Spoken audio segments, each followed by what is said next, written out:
Young L will be sharing on step 10 for 45 minutes, followed by a 15-minute Q&A. Welcome, Young. So much, Sky. Thank you for your service. Thank you, Joe, and all the service team who have invited me to share on the first edition by Subtraction meeting. I'm really excited to be here. I feel very grateful to be alive today. So grateful. Hi, everyone. My name's Young. I'm a very grateful recovered alcoholic today. Yeah, thank you, everyone who's got their cameras on. Like Sky said, I really appreciate seeing people's faces.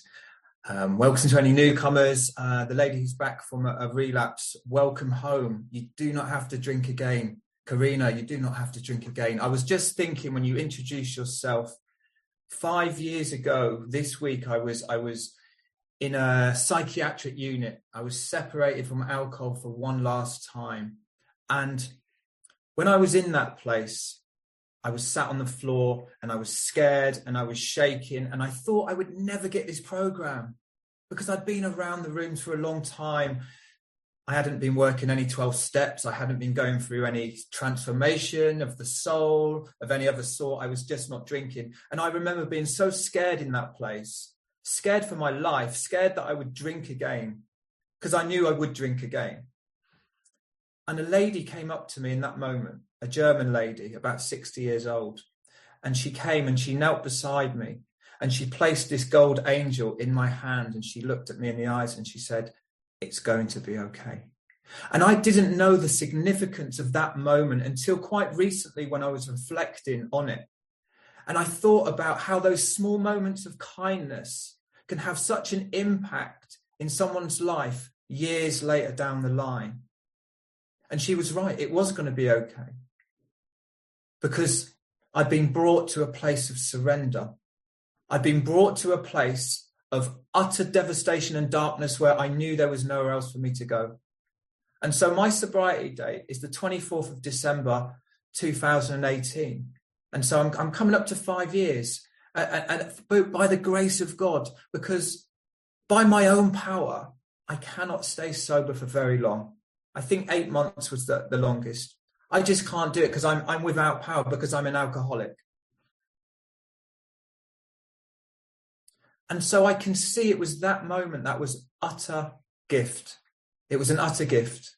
The desperation I felt, the hopelessness I felt was a gift, because it was then I was going to rocket myself into this new way of life and into a fourth dimension of existence. When someone read me that, I thought, what are you talking about? I understand today, and it will tie into when I'm sharing about step 10, when I do get into step 10.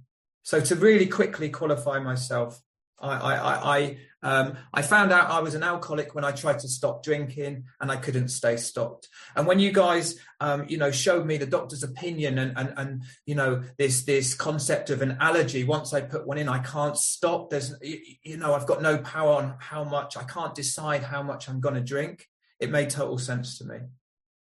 It made sense to me when you described this spiritual malady, this sense of being sober but feeling useless, having trouble with personal relationships, can't control my emotional nature. My emotional nature, and this is also going to tie into step 10, because I think about step 10, this is where I start to gain some emotional sobriety.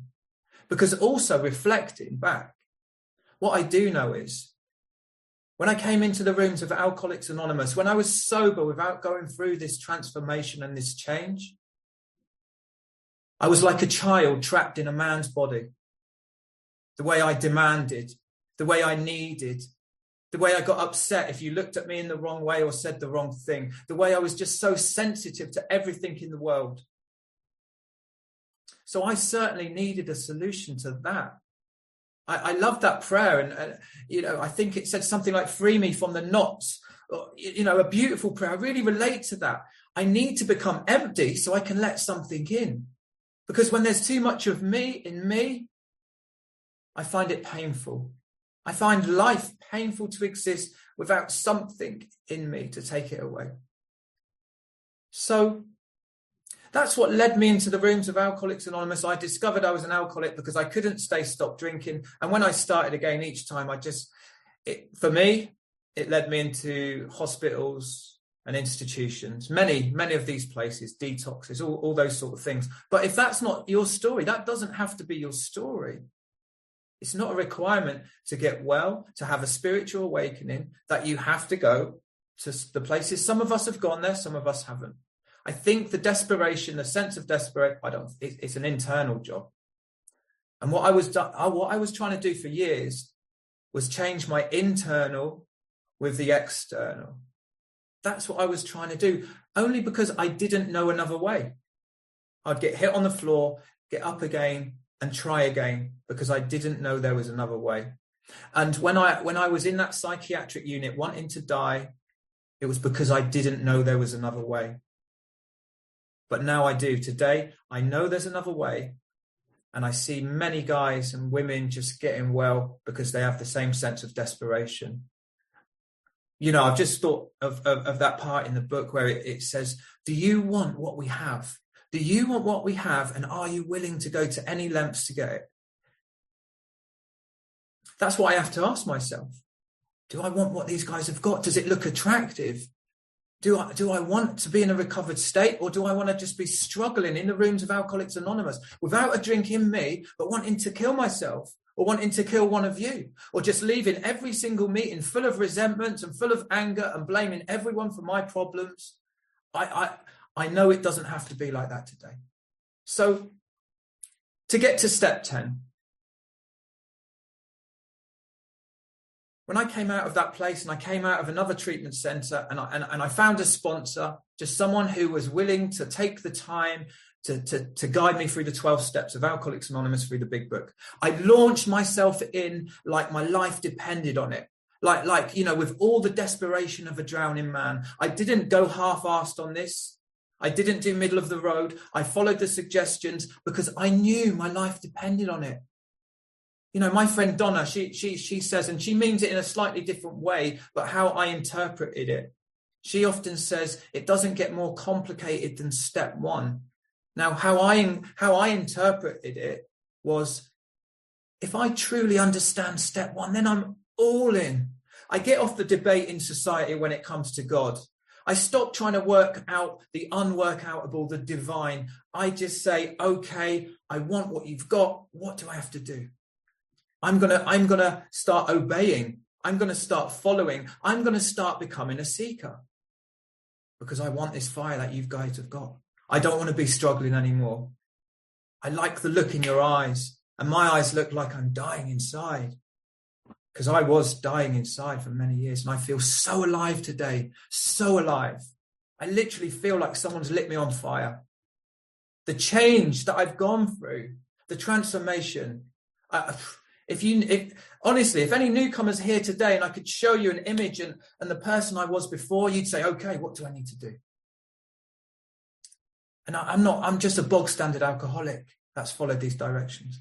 So I launched myself in to the 12 steps. Step 1 is a fact in my life. I'm without power. My life's unmanageable. I go through some pages of the book and I see my history. And I see that I've got no power. So if I've got no power, the simple solution is to find power, to find this divine power. And as I said, when I understand my condition, I stop arguing. I stop saying, oh, what is God? And actually what I find is that I find the great reality deep down within my soul. It's always been there. There's this power inside me that is nothing to do with me. I'm not making my heart beat right now. I'm not even making myself breathe. There's this internal energy that is making me function. I've got no control over it. And so I tap into this power by following these 12 steps. And once I tap into that power, I see God in you. I see God out there, and I feel God.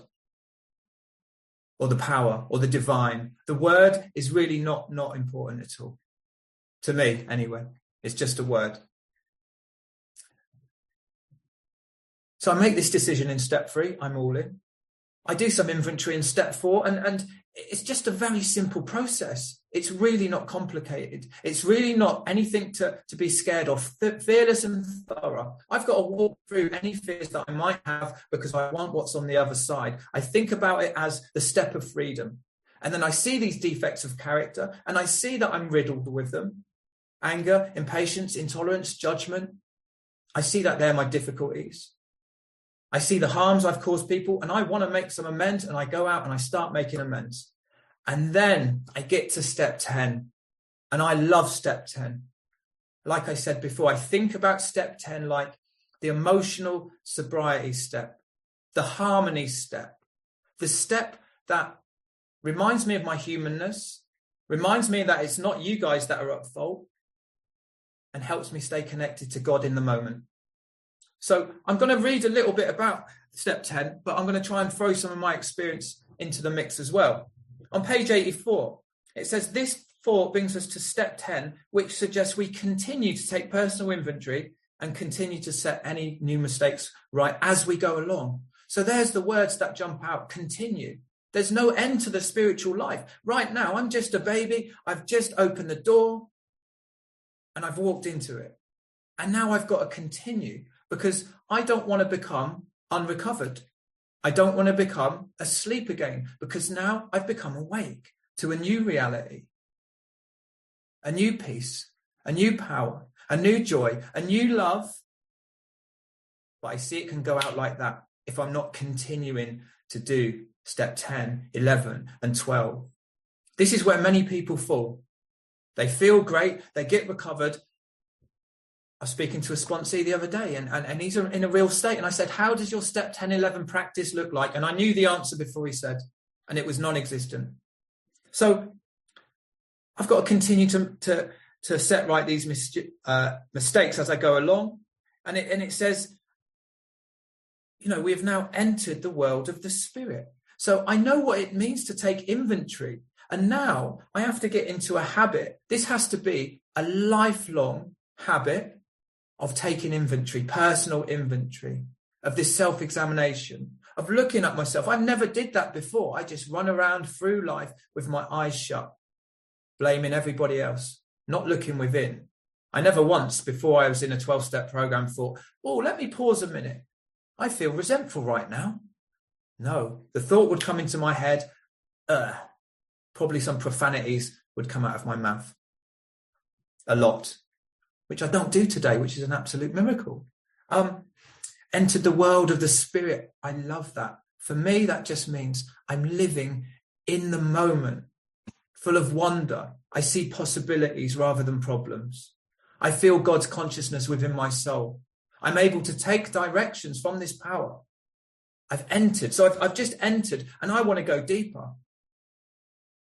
I don't want the breadcrumbs. I do want the banquet, which is on offer. I don't want to be on the floor struggling anymore. And I don't have to be. None of us have to be. And I'm just going to get into the mechanics, and then I'll give you a quick example. So the instructions in step 10, and they're very simple instructions. And it says, this is not an overnight matter. Our next function is to grow in understanding and effectiveness. Now, I read that, rightly or wrongly, this is just how I read it. Understanding of my self-will, understanding of my defects of character, an understanding of what God's will is for me. Maybe I'll never know that. I don't know. So here's the instructions in step 10. The first instruction, I've got to continue to watch for selfishness, dishonesty, resentment, and fear. 4 things that I have to watch out for. I can only watch if my eyes are open. I can't watch if I'm running around wanting, needing, expecting, demanding. If I'm those things, I'm not watching. The shutters are down on my eyes. I'm blind because of my self-will and because of me, because me gets in the way of God. So I have to get into this habit of watching. I think about the word spiritual. Within it is the word ritual. I get into this ritual habit of watching. So that's the first instruction. Because what did I find out was the root of my problem? It was not alcoholism, or alcohol rather.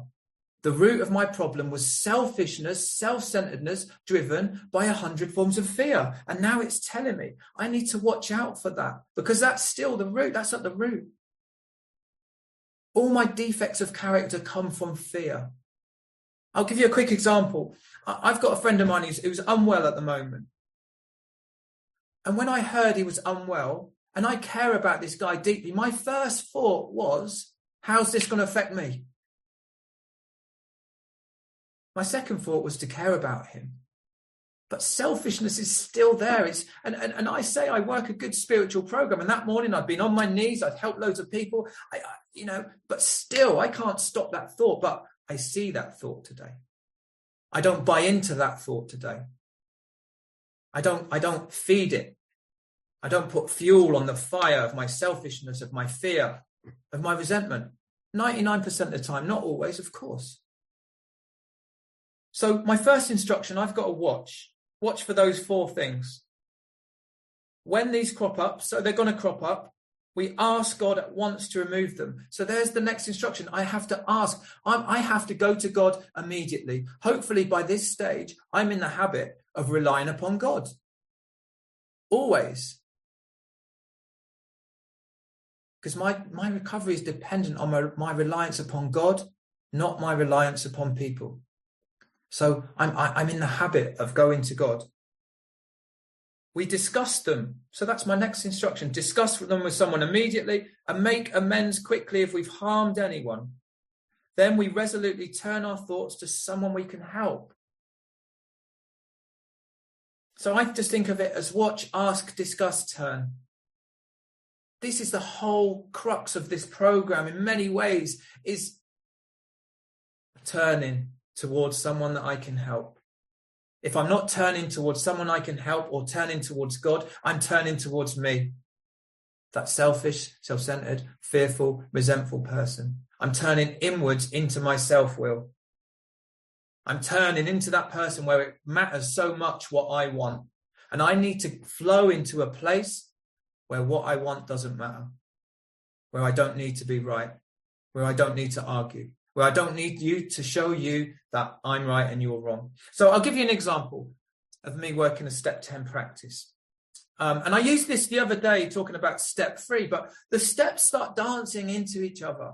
And I listened to a beautiful share this morning, and the guy talked about, he said, we get to a certain stage and the numbers need to fall off the steps. And I get what he meant. They stop being some sort of mechanical thing that I'm thinking, I'm doing, and it just becomes the flow. It just becomes like water. I'm no longer fighting. I'm no longer thinking I'm doing step 10. I'm just doing it. I'm doing it because my life depends on it, and it feeds me like air feeds me. So I was sitting down next to my daughter having breakfast. She's 13.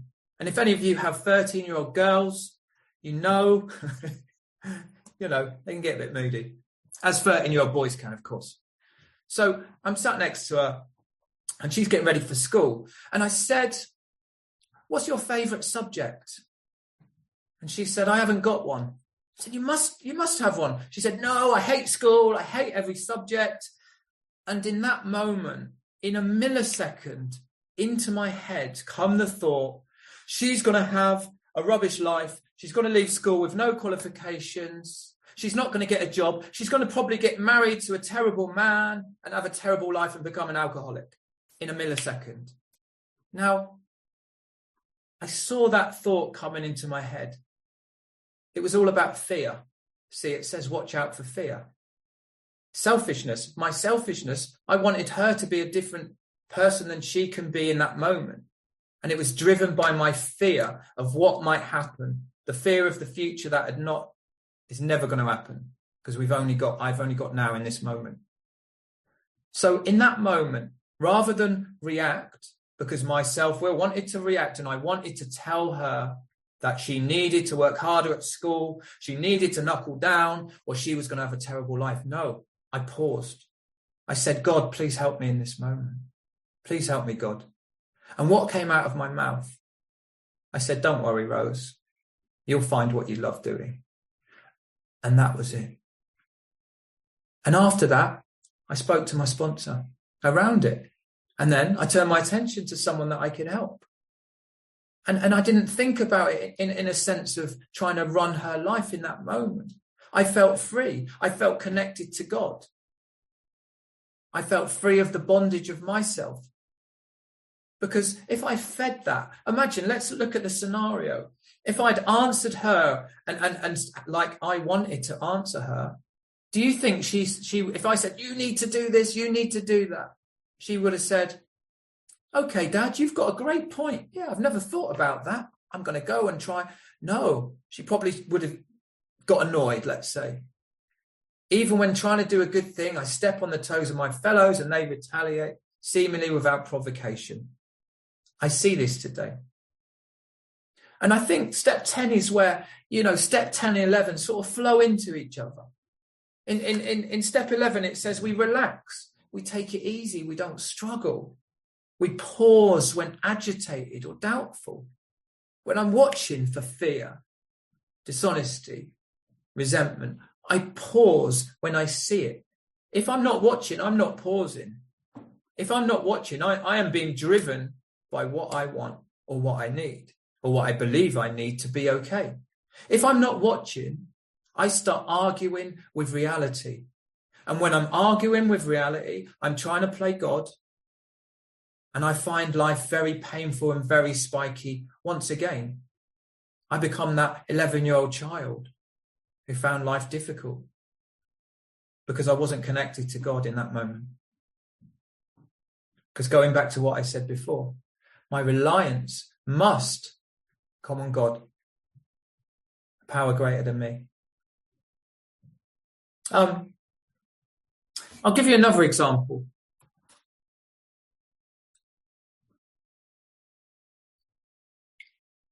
A few years ago, I was dropping my children off with their mother, and I dropped them off.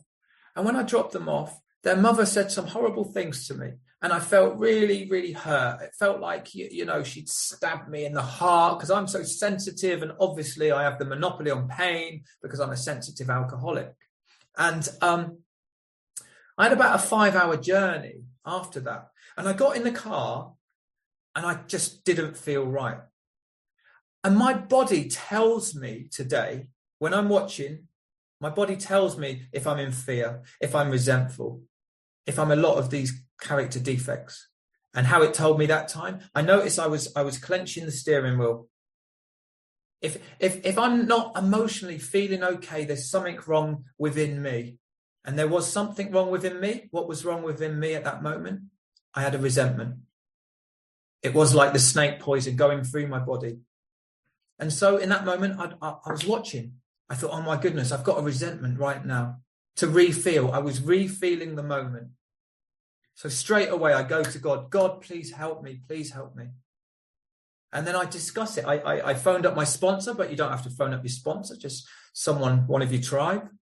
And I start talking, and he helps me to see things from her point of view. And he said, why wouldn't she be like that to you? What do you expect? A medal for being sober? For looking after your kids? It's what you're meant to do. Because what I said to him is, why did she shout at me? I'm sober. I'm looking after my kids. He says, it's what you're meant to do. You're meant to be sober. You're meant to look after your children. You've caused a lot of harm to that woman.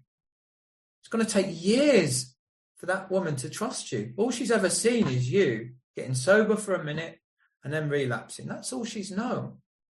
She's not going to get out the bunting because you're sober. And then I turn my attention to someone I can help, because that's the huge thing for me.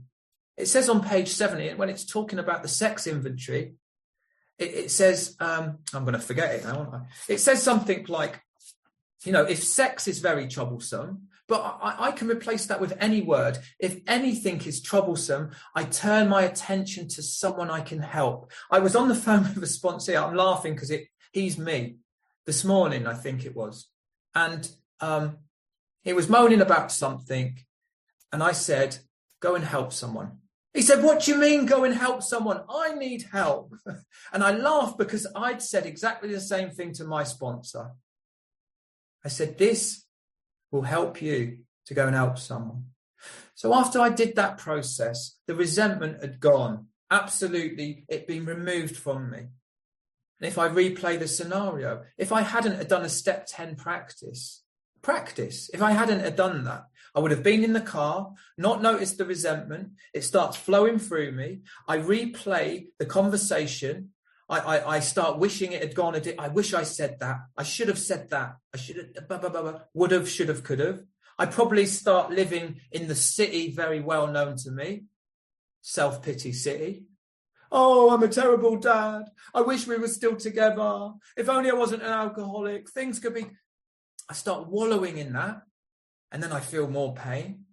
And then perhaps when I stop at the service station now, because I'm so angry, because I'm so right, I send her a text, a nasty text. And then I'm restless, irritable, discontent. And now I've got 5 hours sat with that head in the car. Emotional sobriety, what's that? Peace, joy, what's that? My righteousness, yes, I'm holding on to that. I'm holding on to me being right and her being wrong. And like I say, this step helps me get to a point where I don't need to be right. When we talk about the daily steps, this is it, 10, 11, 12. And then we get into these step 10 promises. The beautiful step 10 promises, my favorite promises in the big book. And before we get into that, it says, love and tolerance of others is our code. You know, when I'm doing my nightly review, when I'm thinking about my day, I'm thinking, was I loving and tolerant to all these people I've come across in my day to day? The answer often is no, because I'm a work in progress. I can see the spiritual bullseye. I can see the person I want to be. Probably never get there. But each day I can start and I can say, please help me be a better man today. Please help me be more loving and more tolerant. I certainly can't be loving and tolerant if I'm not working a step 10 practice. Because you say something to me, I feel and I react. And I certainly don't see that now I've got a resentment. Because you've got the right to be right according to what you believe in your life. Love and tolerance of others has to be my code. When it's not, I feel spiky. When it's not, I'm not connected to God. I'm connected back to me. And I have to die to self each day because that's where my problem lies. And in the step 10 promises, this is what's on offer for any newcomer who's in these rooms who might not have been through these 12 steps yet. This is what's on offer. You know, what I just thought is that I said to my sponsor once, when will I know when I've had a spiritual awakening? He said, you'll know because you'll want to shout about it loudly in the rooms of Alcoholics Anonymous. And this is what I want to do today, to say, look, these step 10 promises are on offer to anyone in here who hasn't got them, who isn't feeling the flow. The problem becoming removed. That is amazing. I thought I was just going to hang on for dear life, trying to get through each day, one day at a time, just trying to not drink. And of course, if you're in a couple of days, yeah, of course. But that's not how it stays. Those of us who choose to thoroughly follow this path, those who do not recover, those who cannot or will not completely give themselves to this simple program. So I have to ask myself, am I completely giving myself to this simple program? Am I working an effective step 10 practice? Am I in this habit of self-examination, constantly watching? Am I relying on God? Because if I'm not relying on God, I'm relying on me. I'm relying on the very same person that always needs to be right, that is full of resentment, that gets angry, that is self-centered, and I'm going to rely on that person. The person that's never been able to rid myself of those things. I'm still going to rely on the person whose head is the problem because it always takes him back to picking up the first drink. That would be the insanity. So the first line of the step 10 promises is, and we have ceased fighting. I love that. Cease fighting. Life always seemed to be a battle before. And life's a gift. I know this today. I know it's just so precious. Whenever I start, when I share, I say, I'm so grateful. And I really mean it from my heart, from my soul. I never used to be a grateful person. It just always seemed a battle. It always seemed a battle. That's why I drank, because life seemed such a battle. And when I tried to stop drinking, it seemed such a battle. And for those back in, it was only a battle when I had resistance to this program, when I wasn't a seeker, when I wasn't trying with all my heart and all my soul to plug into this power, when I wasn't following directions, when I wasn't able to lay aside what I thought I knew. Cease fighting anything or anyone, even alcohol, for by this time sanity would have returned. I needed to be restored to sanity. Like it says in step 2, we came to believe that a power greater than me has restored me to sanity. Has restored me into this place where if you put a pint of vodka in front of me right now, a sane way for me to behave would just be to like, oh. And I can't seem to do that on my own power, on my own thinking.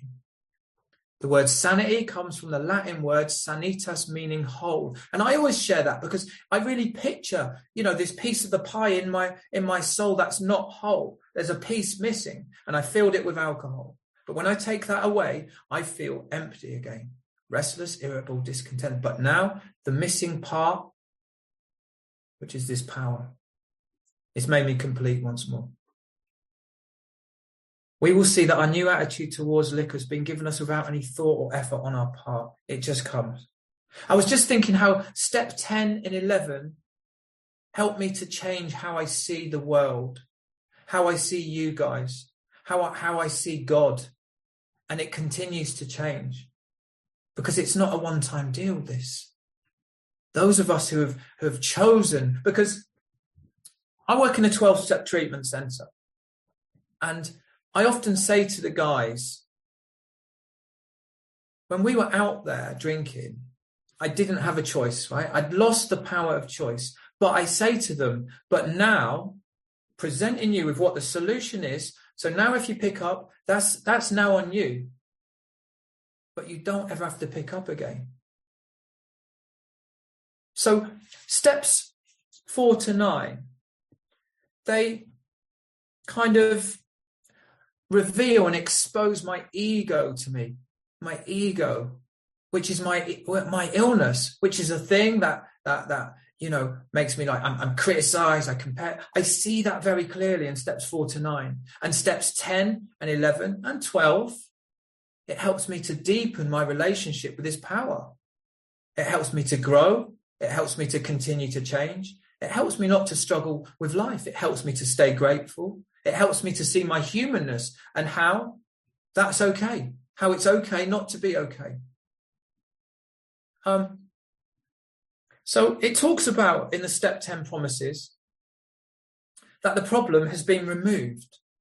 Now, who doesn't want that?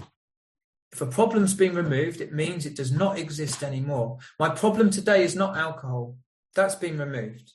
My problem is still my selfish, self-centered nature. Self is still my problem. Self is still my problem. I'm either self-centered or God-centered. I'm either self-centered or God-centered. We're neither cocky nor afraid. It does not exist for us.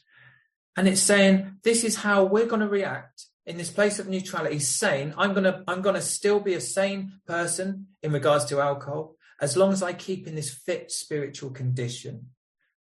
So if I wanted to change the way I looked, if I went to the gym 3 times a week for a whole year and I got a personal trainer and I follow some clear-cut directions of that personal trainer and I change my diet and I eat a very good diet, after a year, it's guaranteed that I will go through change. Guaranteed. The same as the 12-step program. If you follow a 12-step program for a year, as outlined, you get a relationship with this power, You're living in a step 10, 11, 12. You will go through change. 100%, 100%. Guaranteed, guaranteed. But then it says, it's easy to let up on the spiritual program of action and rest on our laurels, yesterday's accomplishments. So going back to the gym example, if I'm all looking all buff and yeah, look at me, and then I stop doing my regime, my daily regime, because now, I look all right now, I can't be bothered. And I want to start eating burgers again and pizza and all those good stuff. I'm going to go back to how I was. The same with this spiritual program of action. I stopped doing this is the strange thing with this illness. It's cunning, baffling, powerful. I work with lots of alcoholics, both in my job and outside my job. And it's so baffling. Like, all I know is the solution. I know what the solution is. It's very clear cut. The illness, baffling. It's the only thing I can think about, the only illness where my head convinces me I'm okay. If the doctor said, you've got cancer, young, my head's not going to say, no, I haven't, after a little bit of time. The doctor says, if you take this pill, you can live a long life, just take it every day. I'm going to take it every single day. I'm not going to not take it. And that's all I have to do with this beautiful program, this medicine that keeps me in a place of neutrality, keeps the problem removed, but not only that, helps me to become kinder, more gentle, more loving, more kind, more tolerant, more useful. And there's the word that I was missing for many years. Usefulness. There's the key for me to get connected to this power. The more useful I am, the more content I feel. The more useful I am, the more I feel God in my soul. The more I feel God in my soul. So how do I keep in a fit spiritual condition?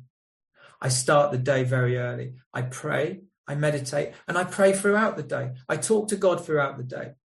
I help other alcoholics. I do some spiritual readings. I speak to my fellows. I get in the middle of that triangle, unity, service, recovery.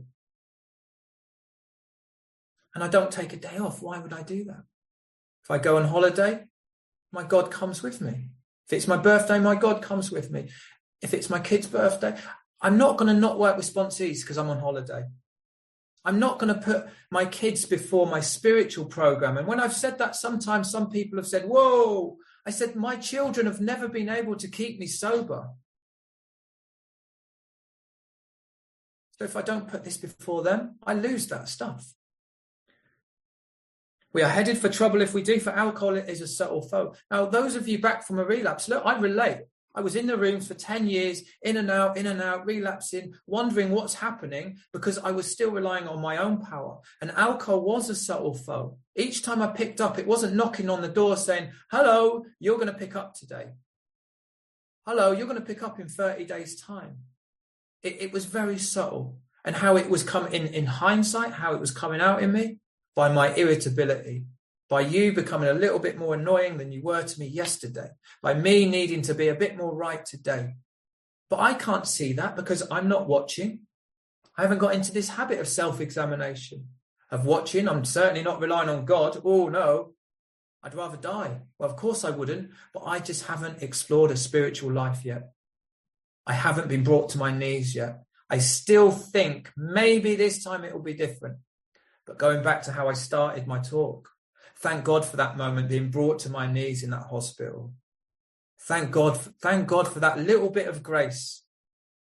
Thank God for that desperation and that willingness. And I say to my guys also, and I hope this done, well, it is what it is. I say, if you haven't got willingness, there's the door. You might as well go out of it right now. I need this willingness. And thank God for that today. Thank God I've got the willingness to do this step 10, step 11 practice so that I don't struggle with life today. And I really don't say that in look at me because it blows my mind to even say that to you guys today. It blows my mind. I used to struggle with life every single day and now I don't struggle with it. Because a man showed me the way, showed me the path. Said, there you go, there it is. Do you want it? Do you want what I have, young? Are you willing to go to any lengths? Not just, are you willing to go to any lengths after you've just come off a spree? Or are you willing to go to any lengths just because you want your wife not to divorce you?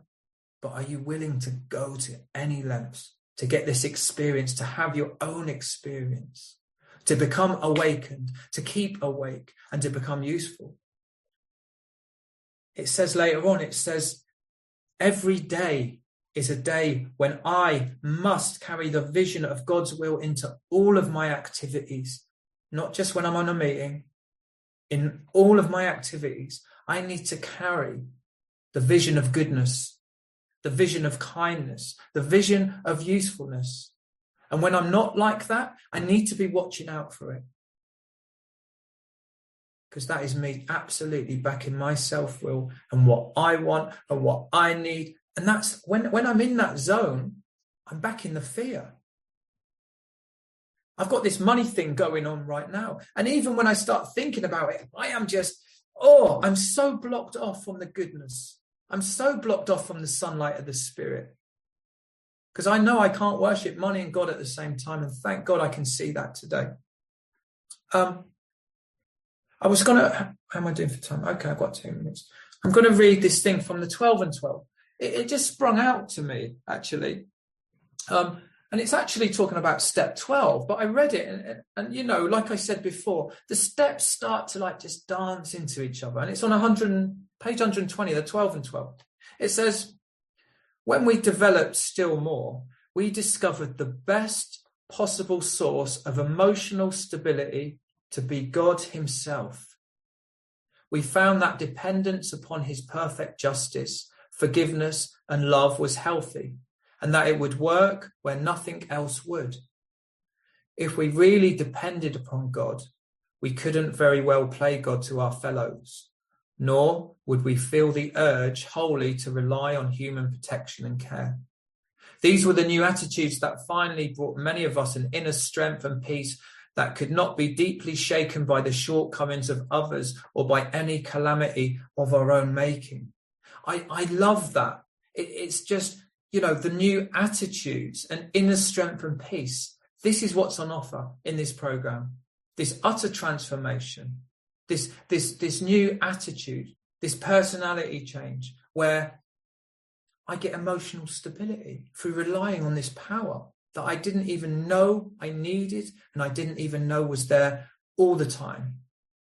It says in the last analysis, it's only there that I find this power.